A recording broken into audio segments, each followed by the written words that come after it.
16. Look at how deep this is.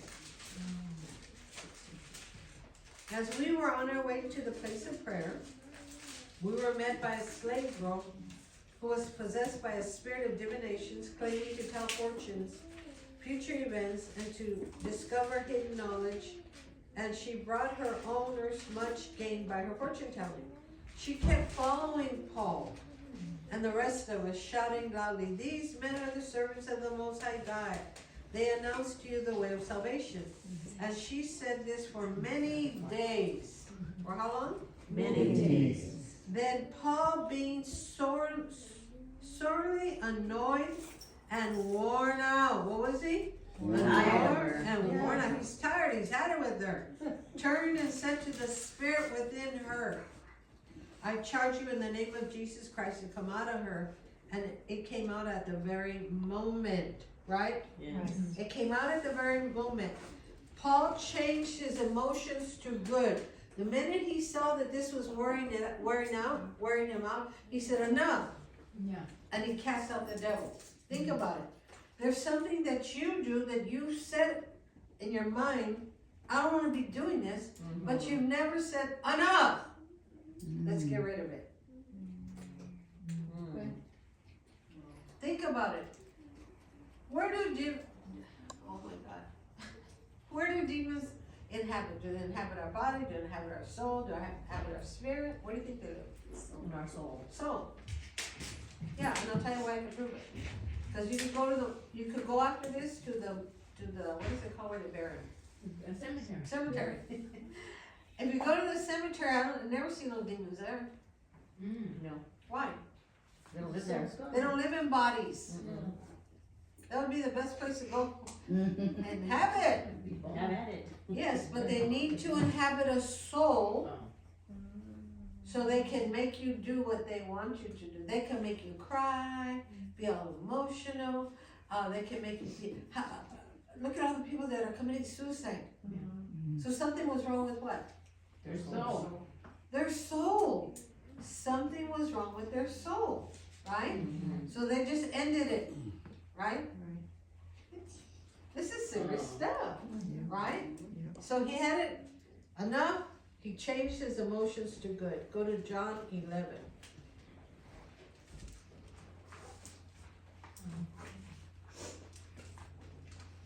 What are you choosing to keep alive in you? John 11, 34. John 11, 34 and 35. Everybody there? Remember the story of Lazarus? Yes. Was he not one of Jesus' best friends? Yes. Yes, he was. Look what he says. Verse 34. And he said, "Where have you laid him?" And they said to him, "Come and see." And then what does the next verse say? Jesus wept. Why do you think Jesus wept? Because of their unbelief. No, that's what we've been talking. Or because he just felt sad. Say it. Not to carry what he was feeling. Yes. Oh. He didn't want to walk around grieved. So he said, "I'm just going to cry it out," Yes. right? Because if you don't cry things out at the right moment, you know how people pass away or, okay, my mother's still alive, but I'm sure when she goes, I'm going to cry. I'm going to miss her. I love her, even though I don't see her every day. We don't talk every day, but I love my mother, right? Okay, right? So I have to release it. I'll tell you how this works. When my father died, we're all caught off guard. Number one, he didn't live with us anymore. He moved out when we were teenagers. He got a new family, new life, whatever. Okay. But when he died, man, everybody was there, right? When he was in the hospital sick. And then he died. Well, nobody wanted to pay for anything. They threw it on me because I had said, "Look, on this day, at this time, he's going to die. So let's just all make things right with him," right? My family was very offended with me. My brother said I was a witch. And he said, "She's a witch. How could she say that he's going to die at this day, at this time?"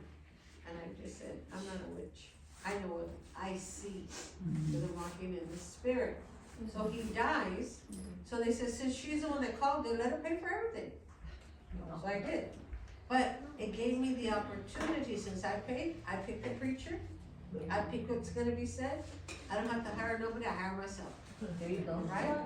right? Therefore, I have no time to grieve. That's right, you're too busy making plans. I couldn't. Yeah.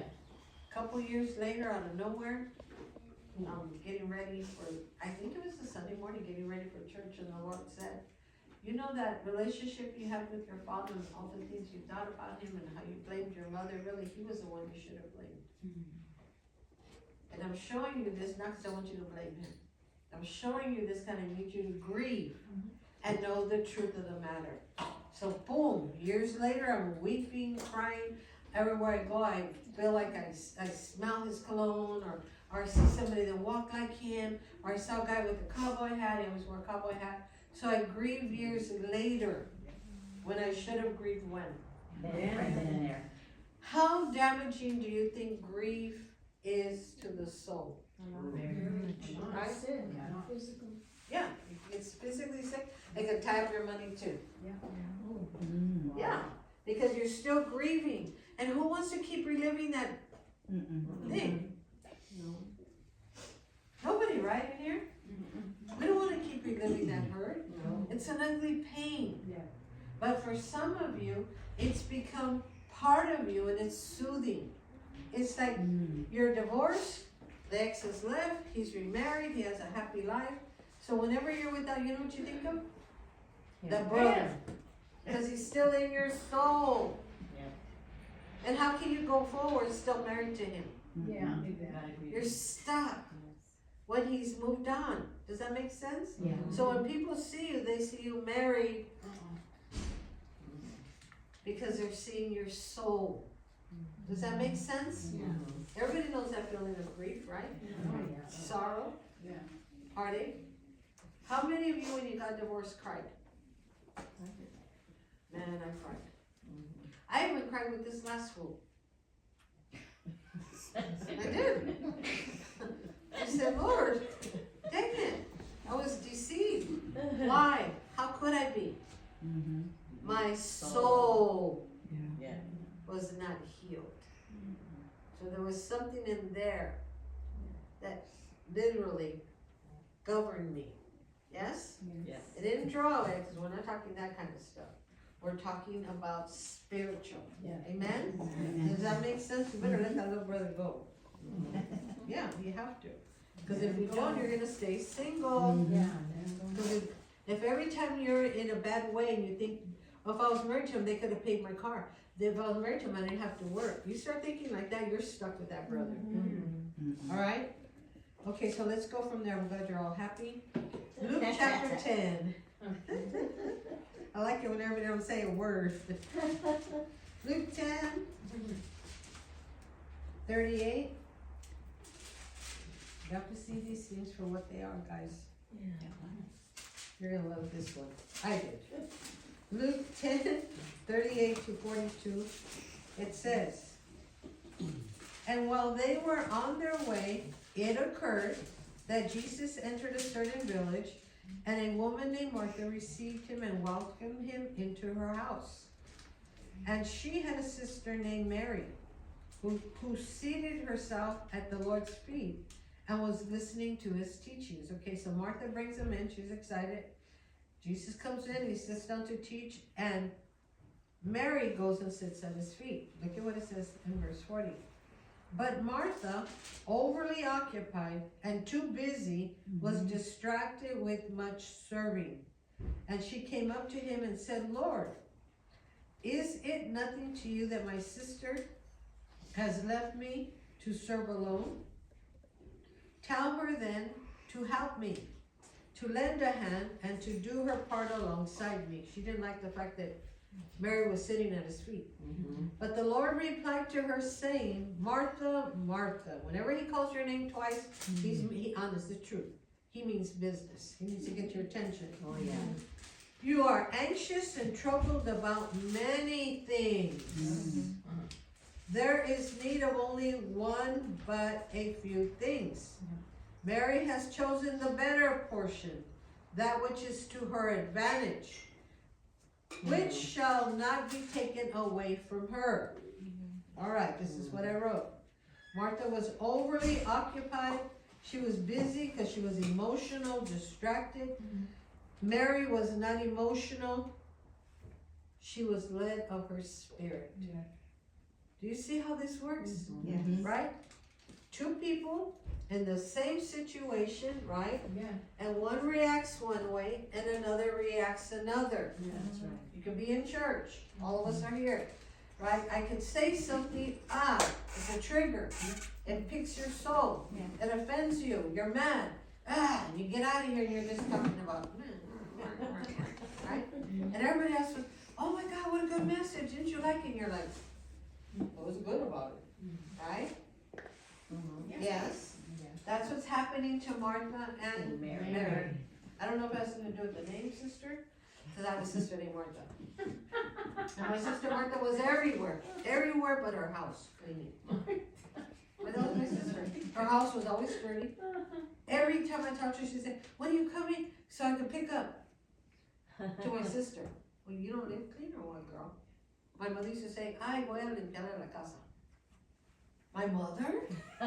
Right? Because she was so busy finding out who was in the neighborhood, what gang member did something, what shot she had to call. She was like the godmother. Thank God she's in heaven, she can't hear this. Well, she could hear it, but nothing can do Marty. Think about it, right? But he's telling you the characteristics of her. But could Martha have chosen Yes.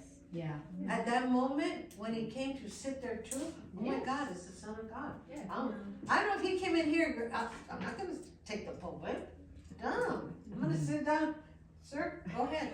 Yeah. No, what can I say? Better than him? Nothing. Nothing. Only hope to give you, right? I'll take a seat because I recognize who's in the room. Come on, guys. There's so many things that you're so busy doing that you don't do nothing at all. It's like I tell the girls, look, I don't care now how you look, get up and come to class. Oh, no. Either you get your emotions in line. The night before, the girls tell me, the night before we're telling everybody, let's go to bed early because we gotta go to church and it's that 8. Some of them choose to stay up, right? One lady, I love her, she's an older lady, she's facing some charges, I know God's gonna get her out of it. But lately I've noticed she hasn't been coming to class. So you know what I did this week? I went to her dorm. And she was asleep. Oh, trying to sleep it away. She's trying to sleep it away because she's depressed. Yeah. What do? Are you one of those? Or do you just? Yeah. You have to program this soul that it has to get up. Yes. You can't just say, oh, I was out late. Everybody's out late. Yeah. Or doing stuff. We always make an excuse for our soul. And we shouldn't be making excuses. We should be led of the what? Spirit. To be carnally minded is sin, right? But to be led of the Spirit is where we need to be, right? So if you're led by emotions, if it rains, I'm not going to work, I don't like to drive in the rain. Your emotions, you have one little pain, oh, here I come, Kaiser. I didn't know it was in heartburn. Give it a day or two. Yeah, I mean, why are you so quick to run to the medical place? You know why? Because you get attention, which is emotions, which is your what? It's so, especially if they already know you now when you come to call you by name. Because you go all the time and then you say, oh, I hate people that always go. You go all the time. But you go all the time, sister. Yeah. Right? We're still dealing with what? Emotions that are not good, right? It's not good. This is a beautiful story. I mean, I took it apart and said, oh my God, he starts off by literally telling us in verse 4, but Martha was overly occupied and too busy, was distracted with much serving. Yeah. So who was she gonna benefit by trying to serve other people? No, Herself. She wanted that. Self-satisfied. Yes. She wanted that, Yeah. right? And honest, that person there will always tell you what people said. Oh, this guy saw me and he said I looked amazing. Oh, my friend saw me and she said she loved my skirt. Oh, the other girl, she said my hair was nice. What is all that? Who gives a hoot? Yeah. At this point, I want to hear God say, well done, thou good and faithful. You don't have to mention my hair or nothing. That's right. Because you created me. And if you don't know that's nice, then you need, Yes. right? Yes. That is not a good spirit. You know why? Because you will live for emotions, and if somebody doesn't compliment you, you're going to get depressed, wig out. Because you've trained your soul to get what? To get compliments. Yes. I trained my soul, true story, and I'm working on it, guys. I've trained my soul that when people compliment me, I have to remember to respond and say thank you. Because I never did. You know why? Because the man that kidnapped me, all he did was compliment me. So when somebody compliments me, oh, I would cringe. I'm not cringing anymore, right? But I'm still working on that area. I'm working, guys. I am working. Yeah, because everywhere I go, somebody says something. I'm now I'm used to it, so I have to remember. Thank you. One lady said, "Oh, you have beautiful teeth, beautiful smile." I was like, "Who is she?" One of the officers. She's just going on and on and on. And I go, "Lord, you're showing me this is an area I'm still working on." You're so polite. Yes, and I shouldn't go, right? Yes, and some of you don't get it. Oh, good. They don't So- compliment me. So that no, so well the thing is.